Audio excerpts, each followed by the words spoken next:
अरे चेतन बेटे, तुम यहाँ क्या कर रहे हो? मुझे तुमसे कुछ बात करनी है। तुम्हें जो भी कहना था बेटे, वो घर पर भी तो कह सकते थे। नहीं, बहुत अर्जेंट है। अच्छा, ठीक है तो बोलो। माँ, कल स्कूल में इनाम देने वाले हैं। सबके माँ बाप आ रहे हैं, तुमको भी चलना होगा। नहीं बेटे, मैं कहाँ फंक्शन में आती जाती हूँ। तुम्हें मेरे लिए चलना ही होगा। टीचर ने कहा है तुम अपनी माँ को जरूर लाना। तुम नहीं आऊंगी तो मैं भी नहीं जाऊंगा। लेकिन चेतन, मैं तो चलोगी ना माँ? बोलो चलोगी ना? अच्छा बाबा चलूंगी, लेकिन पहले कान तो छोड़ो। लेडीज एंड जेंटलमैन, कस्तूरबा विद्या मंदिर का आज वार्षिक दिन यानी एनुअल डे है। हर साल की तरह आज हम अपने स्टूडेंट को उनकी कामयाबी पर अपने चीफ गेस्टों के हाथों इनाम प्रदान करते रहे हैं। तो आज के वो महान चीफ गेस्ट जो हमारे बच्चों को इनाम तकसीम करेंगे, श्री विजय कुमार।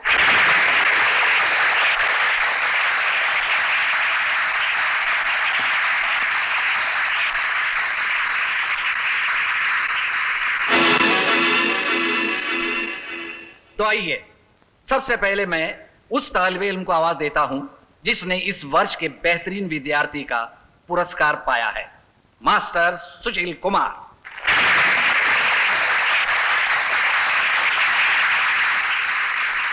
बधाई हो बेटी। Thank you sir.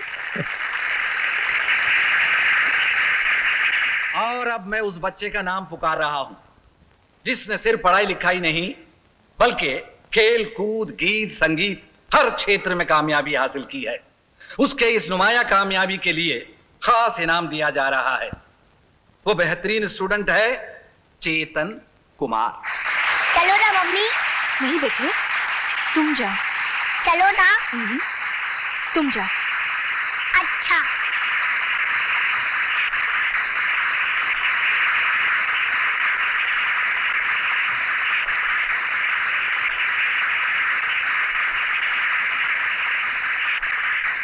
नमस्ते। शाबाश, ये लो। मैं नहीं लूंगा इनाम। क्यों? तुम इसके हकदार हो? नहीं, इस इनाम की हकदार मेरी मम्मी है। सारी मेहनत उनकी है। ये इनाम मेरी मम्मी को दी थी। अच्छा, तो कहाँ है तुम्हारी मम्मी? बुलाओ उनको। मम्मी, आओ ना मम्मी। आओ ना मम्मी, यहाँ आओ ना मम्मी। इस इनाम के हकदार तुम ही हो। ये इनाम तुम ही लोगी। आओ ना मम्मी।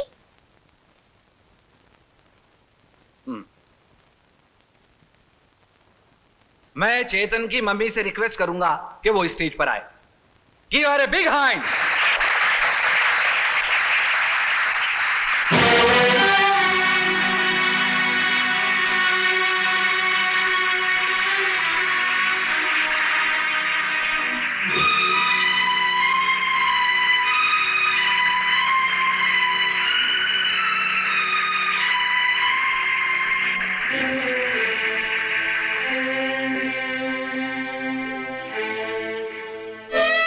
अंकल, ये है मेरी मम्मी।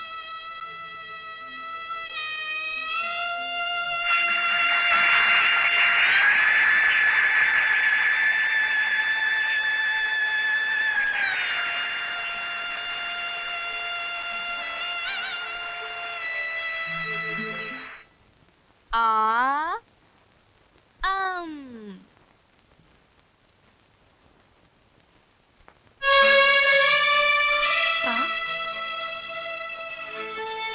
ये तो इनाम वाले अंकल हैं। शायद आपसे मिलने आए हैं। आइए अंकल, बैठिए। चेतन बेटे, तुम ये खाना अंदर ले जाकर खा लो। अच्छा मम्मी।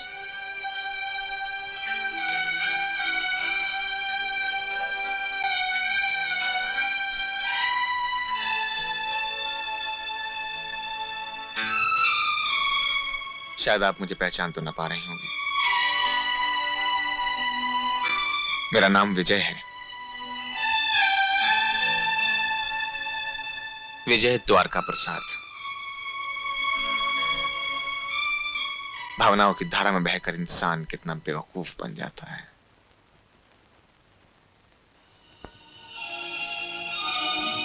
डैडी सुबह शाम कहा करते थे, भूल जाओ उसे, वो तुम्हें भूल गई होगी, शादी भी कर ली होगी। मैं हमेशा समझता रहा मेरी ज्योति सारी उम्र मेरा इंतजार करेगी। मेरी भूल थी वो। मैं अमेरिका गया, तुमने घर छोड़ दिया, ब्याह रचा लिया, चुप क्यों हो? जवाब दो, धोखेबाज, बेवफा, बेबरापत औरत, जवाब दे। देखिए, चिल्लाइए मत। ये शरीफों का मोहल्ला है, यहाँ इज्जतदार लोग रहते हैं और मेरा बेटा अंदर बैठकर खाना खा रहा है। वो सुनेगा तो क्या सोचेगा? ऐसी बातें करके मुझे मेरे बेटे की नजरों में गिराने की कोशिश मत कीजिए। I'm sorry. Really, I'm very, very sorry. सुनिए,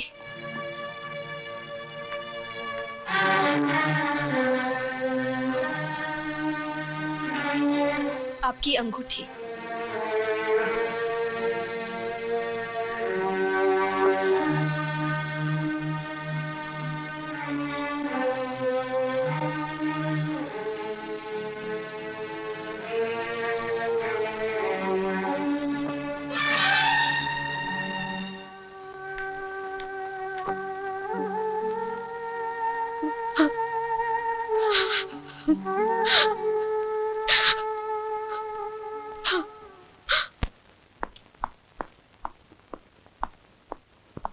मुझे माफ कर दे, मैं कल रात घर नहीं आया और ना ही को खबर दी।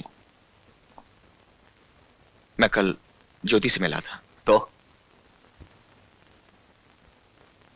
वो एक बच्चे की मां बन चुकी है। डैडी, आप जहां कहेंगे मैं शादी कर लूंगा।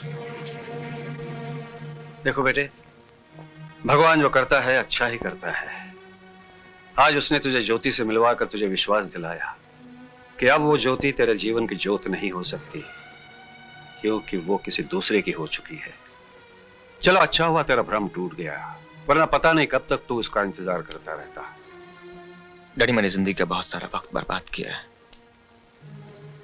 आपको तकलीफ पहुंचाई। मैं बहुत शर्मिंदा हूं। अब आपकी खुशियां ही मेरी खुशियां हैं।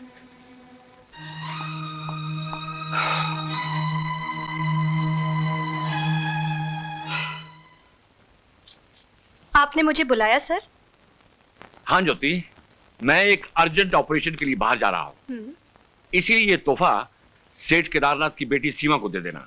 उसकी शादी है, और बता देना कि केस बहुत जरूरी था, वरना जरूर पहुंचता, और मेरी तरफ से माफी मांग लेना।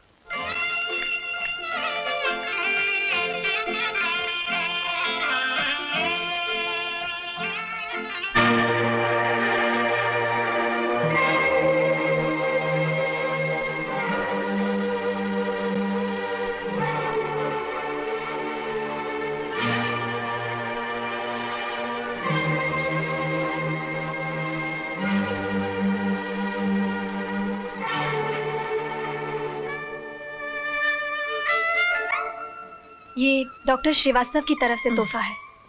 शादी मुबारक हो बहन। Thank you. भगवान तुम्हारा सुहाग सदा सलामत रखे। नमस्ते, बहुत बहुत मुबारक हो।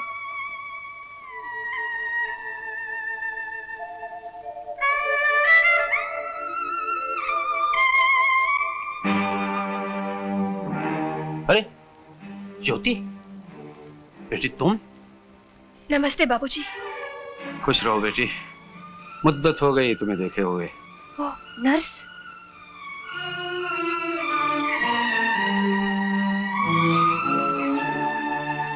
ये क्या बातें कर रहे हैं दोनों? पता नहीं, भगवान खैर करे। मेरा दिल तो बैठा जा रहा है। इस बाप की एक फरमाइश पूरी करोगी? हुक्म कीजिए बाबूजी। बहुत अरसा हुआ तुम्हारा गाना नहीं सुना, ओ, आज गाकर इस महफिल को जगमगा दो बेटी। क्या बात है द्वारका प्रसाद जी, खैरियत? कोई गड़बड़ तो नहीं? नहीं, गड़बड़ कैसी? लेकिन आप इतने घबराए क्यों हैं? मैं घबराया हुआ? जी नहीं, मैं बिल्कुल घबराया हुआ नहीं हूँ। मैं ये ज्योति बिल्कुल मेरी बेटी समान है। नमस्ते। भगवान ने इसके गले में ऐसा सुर भरा है कि सुनकर एक बार पत्थर भी हिल जाता है। हाँ अच्छा, तो आप दोनों तभी से यही बातें कर रहे थे? हाँ, और नहीं तो क्या। आप क्या समझे? मैं बड़ा अच्छा ख्याल है। गाओ बेटी गाओ। अरे ज्योति दीदी, तुम आशा कहाँ थे इतने दिनों तक? कोई सवाल नहीं, पहले से गीत गा लेने दो, फिर जी भर के सवाल पूछ लेना। ये तो बहुत ही अच्छी बात है डैडी। चलो ना। जाओ बेटी गाओ। क्या सोच रही हो दीदी, चलो ना, आओ। लंच टाइम में खाना खा लेना, और हाँ, ज्यादा शरारत मत करना।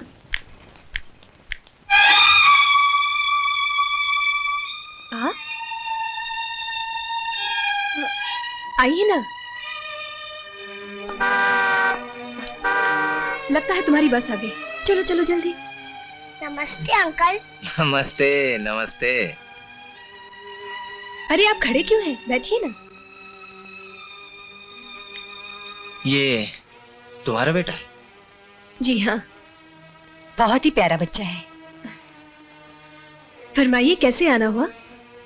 बेटी, कल रात तुम्हें अचानक देखकर हम बहुत बुरी तरह से डर गए थे, मगर एहसान तुम्हारा कि तुमने वहां ऐसी वैसी कोई बात नहीं की, और ना ही किसी पर यह जाहिर होने दिया कि तुम हमारी बेटी को जानती हो।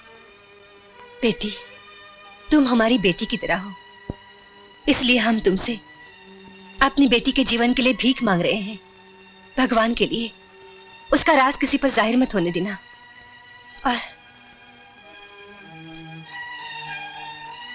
और ये रख लो बेटी। ये क्या है? ये हमारी तरफ से छोटी सी भेंट है। मैं गरीब हूँ, अनाथ हूँ, लेकिन इस तरह की रिश्वत देकर मेरे गरीब और अनाथ होने का मजाक मत उड़ाइए। लेकिन और अभी आपने कहा कि मैं आपकी बेटी की तरह हूँ, तो इस रिश्ते से आपकी बेटी भी मेरी बहन की तरह हुई, और मैं अपनी बहन को दुनिया में बदनाम होने नहीं दूंगी, उसका घर बर्बाद होने नहीं दूंगी। फिक्र मत कीजिए, आप जाइए यहां से। बेटी, एक बात पूछो, उस बच्चे का क्या हुआ? कौन से बच्चे का? कहीं वो बच्चा तो नहीं जिसे आपकी बेटी ने जन्म दिया था, और जिसे आप लोग आधी रात की खामोशी में चुपचाप छोड़कर भाग गए थे, और आज अचानक उस बच्चे की याद कैसे आ गई? हम उस बच्चे को छोड़कर तो आए, मगर उसे आज तक भुला न सके। बस इतना बता दो कि वो जिंदा है या नहीं। अगर आपको वो बच्चा मिल जाए तो क्या करेंगे आप? उसे अपना लेंगे? उसे सीने से लगाकर दुनिया के सामने जाकर क्या आप इस बात का ऐलान कर सकेंगे कि ये बच्चा यतीम लावारिस नहीं, आपका अपना खून है, आपका नवासा है? कह सकेंगे इस बात को दुनिया से? बोलिए, जवाब दीजिए। वो तो हम नहीं कर सकेंगे, पर रुपये पैसों से उसकी जरूर मदद करेंगे। दुनिया का सारा सुख उसके कदमों में डाल देंगे हम। पैसे दे देंगे? वाह, आप पैसे वालों की दुनिया में क्या हर चीज पैसों से मिल जाती है? पैसे के बल पर पैदा होने वाले मासूम बच्चे को फिकवा देते हैं, फिर पैसे के बल पर उसी बच्चे को सुख खरीद कर देना चाहते हैं। हाँ, ये तो ऐसी बात हुई कि पहले किसी का खून कर दो और उसके बाद उसी के लिए रेशमी कफन खरीद कर ले आओ। हम गुनहगार हैं, पापी हैं, इसीलिए पहले हमने अपनी बड़ी बेटी को, उसके बाद उस मासूम बच्चे को गवा दिया। मगर बेटी, सिर्फ इतना बता दो कि वो बच्चा कहाँ है? तुम्हें तुम्हारी बच्चे की कसम। जिस बच्चे की आप मुझे कसम दे रही हैं, वही आपकी बेटी का बच्चा है। क्या? जी हाँ, जो बच्चा अभी अभी यहां से गया, वही आपका नवासा है। देखिए, वो बच्चा मेरी जिंदगी है। मैंने अपनी हर खुशी, हर सुख उस पर कुर्बान करके उसे अपने बेटे की तरह पाला है। मैं तो भूल ही गई थी कि मैं उसकी मां नहीं हूं। बस आपने याद दिलाया तो मुझे एहसास हुआ कि मैं, खैर, अगर आप दोनों के दिल में उस मासूम के लिए जरा भी हमदर्दी है तो आप उसे कभी नहीं बताएंगे कि मैं उसकी मां नहीं हूं। फिर भी अगर आप उसे मुझसे छीनना चाहेंगे तो याद रखिए, आप लोग उसे अपना भी नहीं पाएंगे, क्योंकि आपकी बेटी जो उसकी सगी माँ है उसे बेटा कह नहीं सकेगी, और अगर कहेगी तो उसका अपना घर उजड़ जाएगा जो बड़ी मुश्किल से कल ही बसा है। अगर आप मेरी गोद उजाड़ने की कोशिश करेंगे तो आपकी बेटी का सुहाग भी उजड़ जाएगा। बस बाकी आपकी मर्जी।